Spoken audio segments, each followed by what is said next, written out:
शोभा जी एक बहुत ही सीधी और संभ्रांत महिला अपने बेटे नितिन बहू निधि से किसी गहन विषय पर बात कर रही थी।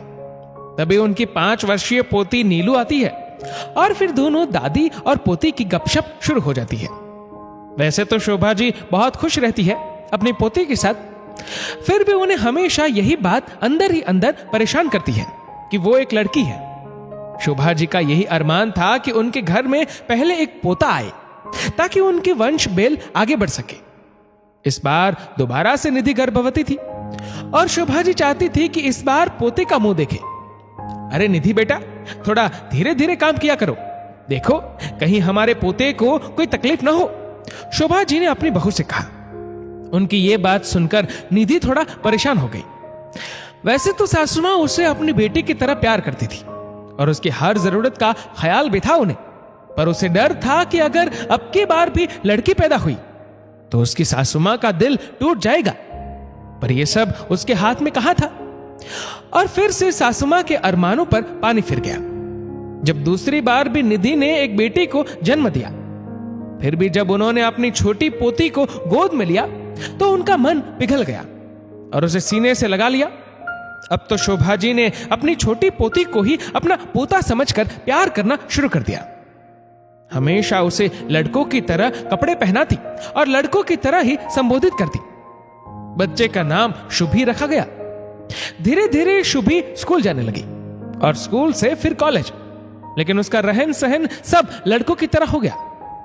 जहां बड़ी बेटी नीलू सूट सलवार और लंबे बाल रखती, वहीं शुभी बिल्कुल लड़कों की तरह कपड़े पहनती, छोटे छोटे बाल और दिन लड़कों के साथ क्रिकेट खेलती रहती। घर का कोई काम नहीं आता उसे, लेकिन बाहर का जो भी काम होता वो सब शुभी ही पूरे मनोयोग से करती।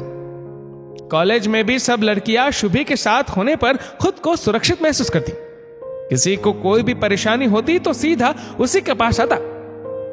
जब नीलू की शादी हुई तो सब रिश्तेदार और पड़ोसी बातें बनाने लगे कि शुभी से कौन शादी करेगा, क्योंकि इसमें लड़कियों वाले कोई गुण नहीं है, इस टॉम बॉय को कौन झेलेगा।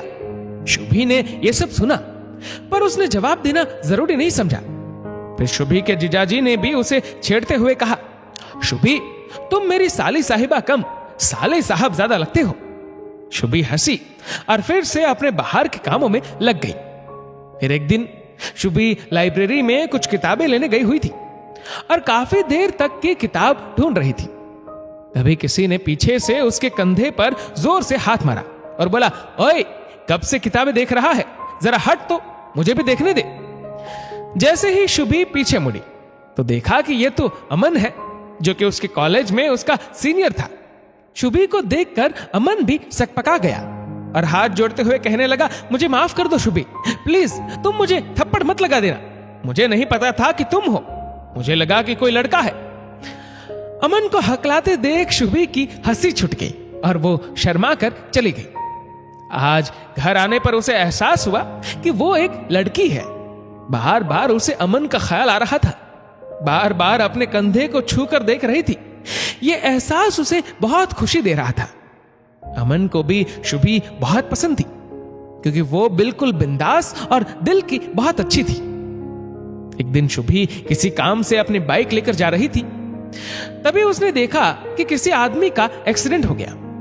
उनकी पत्नी चिल्ला रही थी, लेकिन कोई भी सहायता के लिए नहीं आया। फिर शुभी ने उन अंकल और आंटी को अपनी बाइक के पीछे बिठाया और उन्हें समय पर अस्पताल पहुंचाया, इस बात से अनजान कि वो अमन के माता पिता थे। जब अमन को इन सब बातों का पता चला तो उसके मन में शुभी के लिए और लगाव पैदा हो गया। उसने अपने माता पिता से अपने मन की बात बताई और पहुंच गया शुभी के घर रिश्ता लेकर। शुभी और उसके घर वाले बहुत खुश थे। अमन से मिलने के बाद शुभी भी थोड़ा बदल गई थी। शुभी और अमन की शादी हो जाती है और दोनों खुशी खुशी अपना वैवाहिक जीवन जीते हैं। अब जबकि शुभी मां बनने वाली थी तो दादी की इच्छा फिर प्रबल हो उठी कि उसकी पोती को कम से कम बेटा पैदा हो। पर शुभी को भी बेटी हुई और दादी मन महसूस कर रह गई। फिर दादी ने फोन किया और शुभी से कहा, शुभी बेटा मैं तुम्हारी बेटी को भी तुम्हारी तरह प्यार करूंगी। तब शुभी ने कहा, नहीं दादी, इसे लड़की ही बनी रहने दो, लड़का बनाने की कोशिश मत करो, ये मेरी बेटी है और मैं इसे बेटी की तरह ही प्यार दूंगी और बेटी की तरह ही पालूंगी। और अपनी बेटी का माथा चूमने लगी। दोस्तों, इस वीडियो को लेकर आपकी क्या राय है नीचे कमेंट करके जरूर बताएगा। और अगर आपको वीडियो अच्छा लगा हो तो इस वीडियो को लाइक करेगा, शेयर करेगा ज्यादा से ज्यादा लोगों तक। और ऐसी और भी इंस्पिरेशनल वीडियोस के लिए हमारा फेसबुक पेज आज ही फॉलो करें। धन्यवाद।